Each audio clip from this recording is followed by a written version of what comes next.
আসসালামু আলাইকুম ওরহমতুল্লাহি ওয়াবারাকাতুহু। সুপ্রিয় দর্শক, আজকে আমি ফটোশপের কিছু শর্টকাট ব্যবহার করে আপনাদেরকে দেখাবো। ফটোশপের এমন শর্টকাট ব্যবহার করে দেখাবো যেগুলো মোস্ট পপুলার এবং খুবই গুরুত্বপূর্ণ, আমাদের এই কাজে প্রতিনিয়ত কাজে লাগে। এরকম কিছু শর্টকাট আমরা আজকে ব্যবহার করব। যেমন আমি স্টেপ বাই স্টেপ আপনাদেরকে দেখাবো। সর্বপ্রথমে আমি দেখাবো কন্ট্রোল এন। কিবোর্ড চেপে ধরে আমরা কন্ট্রোল চেপে ধরে কিবোর্ডটাকে এন বাটন প্রেস করব। এন বাটন প্রেস করলে আমাদের কি হবে, এরকম একটি ইন্টারফেস শো হবে, যেটার মধ্যে আমাদেরকে বলা হচ্ছে যে কোনো সাইজ নেওয়ার জন্য এটি করা হয়। ঠিক আছে, নিউ ফাইল আর কি। তো আমি কিবোর্ড এইখান থেকে অ্যাপ্রুভ দিয়ে এখানে ওকে দিলাম। এটা হচ্ছে নিউ ফাইল। ঠিক আছে, কিবোর্ডটাকে কন্ট্রোল এন দেওয়ার পরে তারপর আমি দেব কিবোর্ডটাকে কন্ট্রোল ও। এগুলো হচ্ছে সব শর্টকাট কি। কিবোর্ড থেকে কন্ট্রোল ও প্রেস করার পরে আমাদের যেখানে ফাইল রয়েছে সেখানে নিয়ে গেছে। এখান থেকে আমি একটা ছবি নিয়ে আসবো। ঠিক আছে, ওপেনে ক্লিক করলাম, একটা ছবি নিয়ে আসছি। ঠিক আছে, তারপর আমি করব কি, কিবোর্ড থেকে কন্ট্রোল সি। ঠিক আছে, এগুলো এক একটা শর্টকাট কি, কিন্তু আপনারা মনে রাখবেন এবং প্র্যাকটিস করতে পারবেন। কিবোর্ড থেকে কন্ট্রোল সি হচ্ছে এরকম, যেমন আমি এখানে একটা লেখা লিখছি, যেমন বাংলাদেশ, BANGLA, যেমন বাংলা লিখলাম। ঠিক আছে, তো এইটা যদি আমি কিবোর্ড কপি করি তাহলে এভাবে করে সিলেক্ট করব, কিবোর্ড থেকে কন্ট্রোল সি দিলাম, তারপর সেটা আমি অন্য একটা জায়গায় পেস্ট করব, যেমন নিচে পেস্ট করব। তো এখান থেকে আমি আরেকটা শর্টকাট কি ব্যবহার করব, কিবোর্ড থেকে কন্ট্রোল ভি। ঠিক আছে, কিবোর্ড থেকে কন্ট্রোল ভি। দেখুন এটা হচ্ছে শর্টকাট কি। এখন দুইটা হয়ে গেছে আর কি। প্রথমে কপি করলাম, তারপরে পেস্ট করলাম। তারপর আমি করব কি, কিবোর্ড থেকে কন্ট্রোল এক্স। সেটা করার জন্য তাও হরিজন্টাল টাইপ টুল ক্লিক করে এইভাবে করে সিলেক্ট করে নিব, কিবোর্ড থেকে কন্ট্রোল এক্স বাটন প্রেস করব। তার মানে এটা কাট হয়ে গেছে।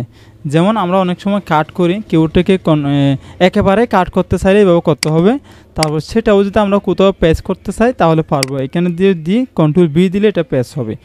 তো প্রথম জায়গাতে আর থাকবে না আর কি, কাট করা পেস্ট করা সেগুলো হচ্ছে একই রকমের, একটি হালকা করতে হয় আর কি।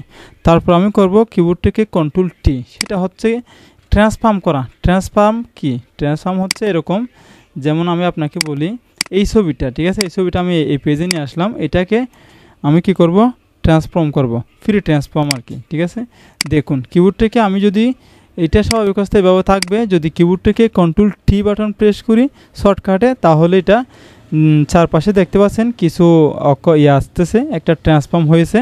তারপর আমি চাইলে এটাকে ব্যবহার করে বড় ছোটো করতে পারবো। সব জায়গা থেকে এক সাইজে বড় হবে, সব জায়গা থেকে এক সাইজে বড় হবে। আমরা যদি এটাকে বিভিন্নভাবে টান মারি তাহলে এটা এক সাইড দিয়ে বড় হবে, এক সাইড দিয়ে ছোটো হবে। এখন কিন্তু আপনি যতই টানেন না কেন, যতই বড় করেন না কেন, সব জায়গা থেকে একসাথে বড় হতে থাকবে। ঠিক আছে, এটা হচ্ছে ট্রান্সফর্ম করা। ঠিক আছে, আর কিছু শর্টকাট আপনাদেরকে দেখাবো, যেমন লেয়ার। ঠিক আছে, আমার এখানে কিন্তু লেয়ার নাই। তো আমরা লেয়ার বলতে যখন আমরা কাজ করি, কোনো ডিজাইন করি, তো সেখানে বিভিন্ন লেয়ারের কাজ করতে হয়, সেটা হচ্ছে লেয়ার। লেয়ার আনার জন্য শর্টকাট কি হচ্ছে, কিবোর্ড থেকে শুধুমাত্র F7, যেখানে আমরা ফাংশন কি রয়েছে, ফাংশন কির উপরে দেখতে পাবেন F7, শুধু F7 ক্লিক করলে এখানে লেয়ার বক্সটা চলে আসবে। ঠিক আছে, এটা আমাদের আর উইন্ডোতে গিয়ে খুঁজে আনতে হবে না, শুধু F7 ক্লিক করলে লেয়ার বক্সটা চলে আসবে।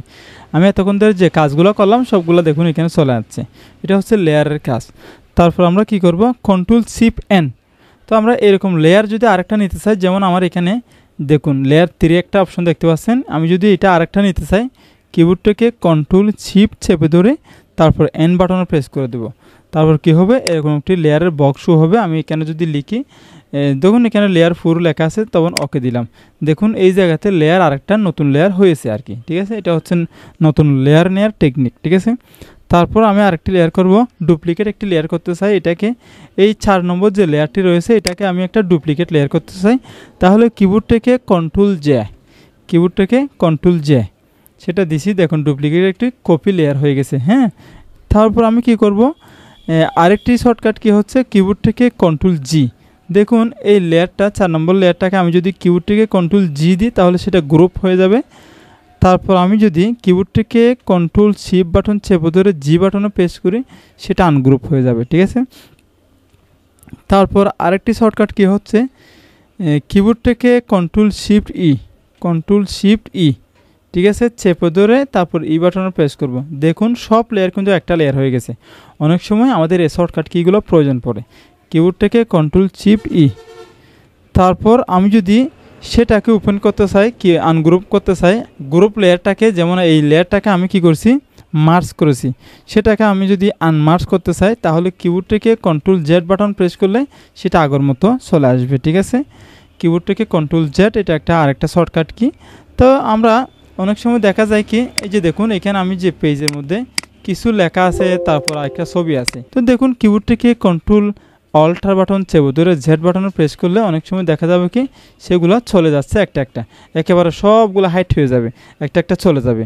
আপনি যদি কিবোর্ড থেকে কন্ট্রোল জেড বাটন চেপে দেন শুধুমাত্র একবার সামনে আসবে, আবার যদি জেড দেন একবার পিছনে যাবে। ঠিক আছে, এটা হচ্ছে কিবোর্ড থেকে কন্ট্রোল জেড এরিয়া। কিবোর্ড থেকে control button control alter Z দিলে একটা একটা একেবারে চলে যাবে পিছনের দিকে। ঠিক আছে, এই হচ্ছে নিয়ম। তো এখন আপনাদেরকে আজকে কিছু শর্টকাট কি সম্পর্কে ধারণা দিলাম। যদিও ভালো লেগে থাকে আমাদের চ্যানেলটি সাবস্ক্রাইব করবেন এবং 500 টাকা বেল আইকনটি ক্লিক করে আমাদের চ্যানেলের সাথে থাকবেন। আসসালামু আলাইকুম ওয়া রাহমাতুল্লাহি ওয়া বারাকাতুহু।